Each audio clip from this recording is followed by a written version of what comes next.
السلام علیکم ورحمۃ اللہ وبرکاتہ۔ اعوذ باللہ من الشیطان الرجیم،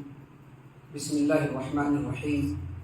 قل لا املک لنفسی نفعا ولا ضرا الا ما شاء اللہ ولو كنت اعلم الغیب لاستکثرت من الخیر وما مسنی السوء ان انا الا نذیر مبشر لقوم یؤمنون۔ اے محمد صلی اللہ علیہ وسلم، آپ لوگوں سے کہہ دیجیے کہ میں اپنے جان کے بارے میں کچھ بھی نفع اور نقصان کا اختیار نہیں رکھتا ہوں سوائے اتنا جتنا اللہ چاہے۔ وَلَوْ كُنْتُ أَعْلَمُ الْغَيْبِ، اور اگر میں غیب کا علم جانتا، لَاسْتَكْثَرْتُ مِنَ الْخَيْرِ، تو اپنے لیے بہت زیادہ بھلائیاں جمع کر لیتا۔ وَمَا مَسَّنِيَ السُّوءُ، اور مجھ کو کوئی تکلیف نہیں پہنچتی۔ ان انا الا نذیر وبشیر لقوم یؤمنون، ہاں میں ایمان والے لوگوں کے لیے ڈرانے والا اور خوشخبری بنانے والا بنا کر کے بھیجا گیا، خوشخبری سنانے والا بنا کر کے بھیجا گیا۔ سامعین کرام، سورۃ الاعراف سورہ نمبر 7 اور اسی سورت سے آیت نمبر 188 ہم نے آپ کے سامنے تلاوت کی ہے، اور آیت کریمہ کا ترجمہ بھی ہم نے آپ کی خدمت میں پیش کیا باذن اللہ و بتوفیق اللہ۔ محترم سامعین کرام، قرآن کریم کی بہت ساری آیتوں اور پیارے رسول صلی اللہ علیہ وسلم کی احادیث مبارکہ سے یہ بات ثابت ہے کہ غیب کا علم اللہ تبارک و تعالیٰ کے علاوہ کسی کو نہیں۔ دیکھیے اس آیت کریمہ میں اللہ تبارک و تعالیٰ نے اپنے پیارے نبی صلی اللہ علیہ وسلم کو مخاطب کرتے ہوئے یہ حکم دیا، یہ ہدایت کیا کہ محمد صلی اللہ علیہ وسلم آپ تمام لوگوں کو بتا دیجیے، مسلمانوں کو بھی اور جو مسلمان نہیں ہیں ان کو بھی، تمام لوگوں کو بتا دیجیے کہ میں غیب کا علم نہیں لیتا ہوں۔ مطلب کیا کہ آپ لوگوں کو بتلا دیجئے کہ ہر چیز اللہ کے سپرد ہے۔ مستقبل کے غیب کے بارے میں مجھے کچھ بھی معلوم نہیں ہے، صرف اتنا ہی معلوم ہے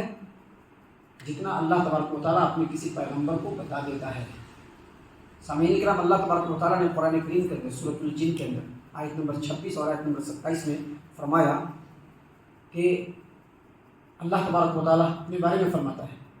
کہ اللہ تبارک و تعالیٰ کسی کو بھی غیب کا علم کسی کے اوپر ظاہر نہیں کرتا ہے، الا من ارتضی من رسول، سوائے اس رسول کی جس کو وہ پسند کرے تو اس کو وہ غیب کی بات بتاتا ہے۔ سامعین اکرام، آپ دیکھیں گے اللہ کے رسول صلی اللہ علیہ وسلم نے قیامت کے بارے میں، جنت کے بارے میں، جہنم کے بارے میں، یہاں تک کہ آپ صلی اللہ علیہ وسلم کے زمانے سے تھوڑے ہی دنوں کے بعد اویس القرنی رحمۃ اللہ علیہ جو کہ مخزرم صحابی ہیں، ان کے بارے میں، یہاں تک کہ آپ صلی اللہ علیہ وسلم کی سوئے زمین سے چلے جانے کے بعد کچھ ایسے خصوصی واقعات ہونے والے تھے، نبی صلی اللہ علیہ وسلم نے ان تمام کو بتایا۔ اس کی وجہ یہ ہے کہ اللہ تبارک و تعالیٰ نے نبی صلی اللہ علیہ وسلم کو بتایا، تبھی اللہ کے رسول صلی اللہ علیہ وسلم نے بتایا،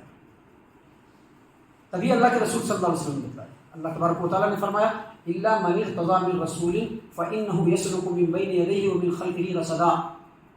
اللہ اپنے رسول میں سے جس کو چاہتا ہے غیب کے بارے میں بتلاتا ہے، لیکن اس کے باوجود اللہ تبارک و تعالیٰ اس کے آگے اور پیچھے پہرے دار مقرر کر دیتا ہے کہ اس کی بات کو کوئی دوسرا نہیں سننا،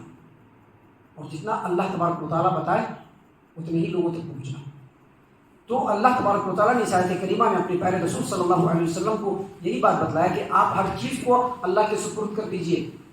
کہہ دیجئے کہ میں مستقبل کے غیب کے بارے میں کچھ نہیں جانتا ہوں، مجھ کو کچھ بھی پتہ نہیں ہے۔ آگے مزید کہا کہ وَلَوْ كُنْتُ أَعْلَمُ الْغَيْبِ، آپ کہہ دیجئے لوگوں سے کہ اگر میں غیب کا علم جانتا، لَاسْتَكْثَرْتُ مِنَ الْخَيْرِ، تو بہت ساری بھلائی اپنے لیے جمع کر لیتے ہیں۔ آج دنیا میں لوگ جائز طریقے سے اور ناجائز طریقے سے اپنے لیے بھلائی جمع کرتے ہیں نا، جائز طریقے سے بھی جمع کرتے ہیں اور ناجائز طریقے سے بھی، وہ ساری چیزیں ان کے اختیار میں ہوں گی، لیکن اگر کسی کے اختیار میں غیب ہوگا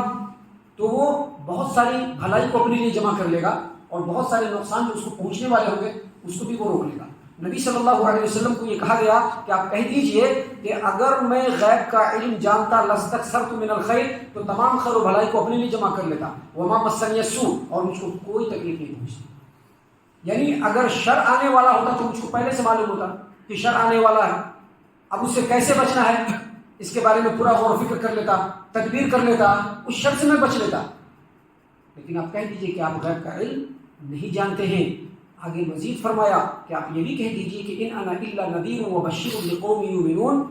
میں ایمان والوں کو خوشخبری سنانے والا اور ڈرانے والا بنا کر کے بھیجا گیا۔ یہ جو آیت کریمہ ہے نا، اس آیت کریمہ سے بالکل واضح ہے کہ اللہ تبارک و تعالیٰ کے علاوہ عالم الغیب کوئی نہیں ہے، بالکل واضح ہے۔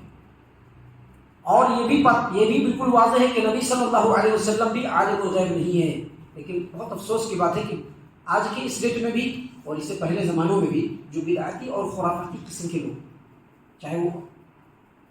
آپ نے کہا تھا نا علماء کرام، کہا تھا نا، چاہے وہ علماء میں سے ہو چاہے وہ عام لوگوں میں سے ہو، یہ جو بدعتی اور خرافاتی قسم کے لوگ ہوتے ہیں، قرآن کریم کی اتنی واضح آیت کے ہونے کے باوجود وہ لوگ کہتے ہیں کہ نبی صلی اللہ علیہ وسلم عالم الغیب ہے۔ یہ بہت ہی ظلم ہے، یہ اللہ تبارک و تعالیٰ کے خلاف ایک بغاوت اور سرکشی ہے جو لوگ ایسا کہتے ہیں۔ کچھ ایسے دلائل جو واضح نہیں ہیں، متشابہات میں سے جن کے بہت سارے معنی نکل سکتے ہیں، ان چیزوں کو سامنے رکھ کر کے لوگوں کے سامنے کہیں دیکھو نبی صلی اللہ علیہ وسلم عالم الغیب ہے۔ حالانکہ یہ جو آیت کریمہ ہے یہ بالکل قطعی ہے، جس میں اللہ تبارک و تعالیٰ نے اپنے نبی کو کہہ دیا کہ آپ لوگوں میں اعلان کر دیجئے کہ میں عالم الغیب نہیں ہوں۔ اور نبی صلی اللہ علیہ وسلم کی زندگی کے اوپر آپ رینڈملی اگر آپ غور و فکر کریں گے، آپ صلی اللہ علیہ وسلم کی زندگی کا انالائسس کریں گے، تو آپ کو پتہ چلے گا کہ آپ صلی اللہ علیہ وسلم عالم الغیب نہیں تھے۔ کیسے؟ دیکھیے کچھ ایسے جنگ بھی ہوئے ہیں جس میں آپ صلی اللہ علیہ وسلم کی دندان مبارک شہید ہو گئے، آپ صلی اللہ علیہ وسلم کے سر میں زخم آیا، جس وقت آپ صلی اللہ علیہ وسلم نے یہ بھی کہا کہ وہ قوم کیسے پلا پائے گی جو اپنے نبی کے سر کو پھوڑ دے۔ اسی طرح سے حدیث اور تاریخ کی کتابوں میں یہ بھی آتا ہے کہ جب نبی صلی اللہ علیہ وسلم کی سب سے پیاری بیوی ام المؤمنین عائشہ رضی اللہ عنہا پر تہمت لگی، اگر آپ عالم الغیب ہوتے تو جان لیتے تھے، لیکن آپ صلی اللہ علیہ وسلم 1 مہینے تک مضطرب، بے چین اور پریشان ماحول میں زندگی گزارا، اور 1 مہینے کے بعد اللہ تبارک و تعالیٰ کی طرف سے وحی نازل ہوئی تو نبی صلی اللہ علیہ وسلم کو پتہ چلا کہ عائشہ بالکل بے قصور ہے، پاک دامن ہے۔ محترم سامعین اکرام، تاریخ کی کتابوں میں اور حدیث کی کتابوں میں یہ بھی لکھا ہوا ہے کہ آپ صلی اللہ علیہ وسلم کو ایک یہودی عورت نے دعوت دیا اور کھانے میں زہر ملا دیا، دعوت دیا اور کھانے میں زہر ملا دیا، دعوت دیا کیا یہ کھائیے، آپ صلی اللہ علیہ وسلم بھی جا کر کے کھائیے، صحابہ کرام نے بھی کھا لیا، یہاں تک کہ بعض صحابہ کرام تو کھاتے ہی وہیں پہ مر گئے، بعض صحابہ کرام کھائے اور وہیں پہ مر گئے۔ اور آپ صلی اللہ علیہ وسلم نے جو کھایا، اس لقمے کے زہر کے اثرات آپ صلی اللہ علیہ وسلم کے جسم مبارک میں آپ کی موت تک رہا، یہاں تک کہ آپ صلی اللہ علیہ وسلم نے اپنے موت کے وقت یہ بھی کہا کہ خیبر میں جو مجھ کو 1-2 لقمہ میں نے کھا لیا تھا زہر کا، وہ شہر کو میرے کاٹ رہا ہے۔ اب دیکھیے یہ ساری تکلیفیں جو نبی صلی اللہ علیہ وسلم کو پہنچی، اگر آپ صلی اللہ علیہ وسلم عالم الغیب ہوتے تو ان تمام چیزوں سے بچ جاتے تھے، لیکن آپ صلی اللہ علیہ وسلم عالم الغیب نہیں ہے۔ عالم الغیب صرف اللہ تبارک و تعالیٰ ہے۔ اللہ تبارک و تعالیٰ نے اس آیت کریمہ میں یہ بتلایا ہے کہ اگر کوئی عالم الغیب ہوگا اس کو 2 فائدہ ملے گا، کوئی عالم الغیب ہوگا اس کو 2 فائدہ ملے گا۔ پہلا فائدہ کیا ملے گا؟ پہلا فائدہ یہ ملے گا کہ جو بھی فائدے ہوں گے وہ اپنے لیے جمع کر لے گا۔ مثال کے طور پر مارکیٹ ہے نا، بہت بڑا مارکیٹ، اب اس میں کوئی چیز کا ریٹ کب بہت زیادہ بڑھنے والا ہے پتہ نہیں ہوتا ہے، اگر پتہ ہو پورا سامان لا کر کے اسٹاک کر لے گا اور اس پر زبردست پیسہ کمائے گا، ہمارا نہیں کمائے گا۔ لیکن نہیں، عالم الغیب کوئی نہیں ہے۔ اگر کوئی تکلیف پہنچنے والی ہو، پریشانی پہنچنے والی ہو، اگر عالم الغیب کوئی ہوگا تو ان تکلیفوں اور پریشانیوں سے کیسے بچنا ہے اس کے بارے میں پہلے سے سوچ لے گا اور اس سے بچ جائے گا، لیکن ایسا نہیں ہے۔ اللہ تبارک و تعالیٰ نے اپنے نبی کو کہا کہ آپ کہہ دیجئے کہ میں اپنے لیے خیر بھی جمع نہیں کر سکتا ہوں اور میں کسی تکلیف سے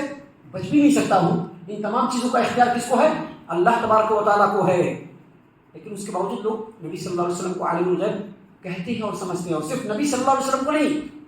اب آپ سوچئے انہی باتوں کی روشنی میں، انہی باتوں کے کمپیریزن میں، تناظر میں آپ سوچئے کہ ایک جوتشی، ایک نجومی، ایک بھوشیوانی کرنے والا سڑک کے کنارے فٹ پاتھ پر بیٹھا رہتا ہے نا، انگوٹھی رکھے رہتا ہے، ہاتھوں کی لکیروں کو دیکھ کر کے، ستاروں کی چال کو دیکھ کر کے مختلف طریقوں سے اپنے کشف سے لوگوں کی بھوشیوانی کرتا ہے کہ آپ کو ایسے ہوگا ویسے ہوگا۔ اگر وہ واقعی عالم الغیب جاننے والا ہوتا تو کیا وہ فٹ پاتھ پر بیٹھا رہتا تھا؟ وہ تو پرائم منسٹر کی گدی پر ہوتا تھا کہ نہیں ہوتا تھا، پوری دنیا پر کنٹرول کرتا تھا کہ نہیں کرتا تھا؟ لیکن نہیں، اس کا مطلب ہے کہ وہ عالم الغیب نہیں ہے، عالم الغیب نہیں ہے۔ اللہ تبارک و تعالیٰ نے اسی چیز کو یہاں پر قرآن کریم میں نبی صلی اللہ علیہ وسلم کے ذریعے سے امت کے لوگوں کو بتلایا کہ آپ کہہ دیجئے لا املک لنفسی نفعا ولا ضرا الا ما شاء اللہ۔ اے نبی صلی اللہ علیہ وسلم، آپ تمام لوگوں کے سامنے یہ اعلان کر دیجئے کہ میں غیب کے بارے میں بھی نہیں جانتا ہوں اور اپنے نفع اور نقصان کے بارے میں بھی صرف اتنا ہی جانتا ہوں جتنا اللہ چاہتا ہے، اور ولا عالم الغیب، میں غیب بھی نہیں جانتا ہوں۔ اگر میں غیب جانتا لاستکثرت من الخیر، ساری بھلائی اپنے لیے جمع کر لیتا کہ نہیں کرتا؟ ساری بھلائی اپنے لیے جمع کر لیتا۔ وما مسنی السوء،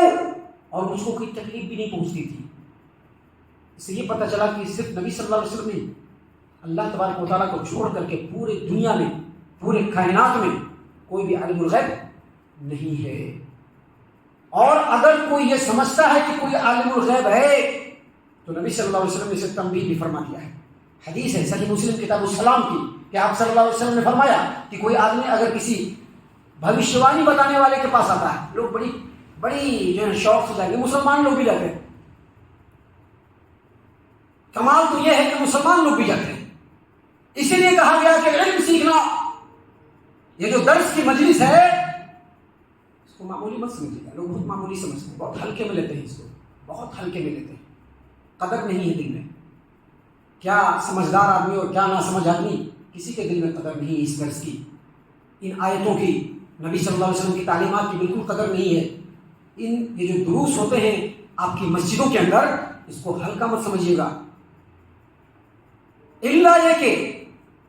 اگر کوئی بہت زیادہ بالکل ایمرجنسی مجبوری ہو جائے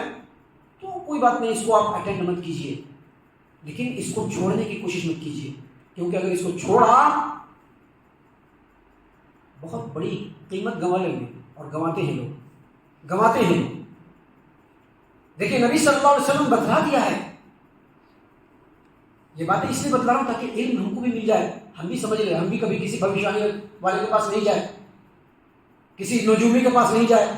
جوتشی کے پاس نہیں جائے ہاتھ دکھانے کے لیے، کہے گا کہ یہ والا پتا اٹھاؤ، کہتا ہے نا یہ والا پتا اٹھاؤ،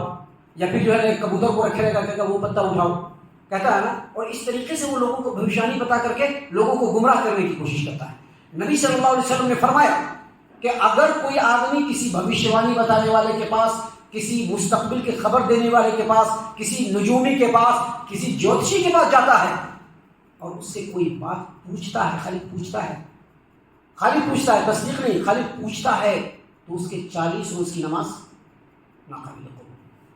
صحیح مسلم کتاب السلام کی روایت۔ جبکہ دوسری روایتوں کے اندر ہے کہ نبی صلی اللہ علیہ وسلم نے فرمایا، سنن نبی داؤد میں بھی ہے کہ جو آدمی کسی بھوشیوانی بتلانے والے کے پاس، کسی جوتشی کے پاس، کسی نجومی کے پاس آتا ہے اور وہ جو بولتا ہے اس کو وہ سچ سمجھتا ہے، تو وہ نبی صلی اللہ علیہ وسلم کی لائی ہوئی شریعت کا انکار کرنے والا ہے۔ لہذا اس آیت کریمہ سے یہ پتہ چلا کہ اللہ تبارک و تعالیٰ کے علاوہ کوئی بھی عالم الغیب نہیں ہے۔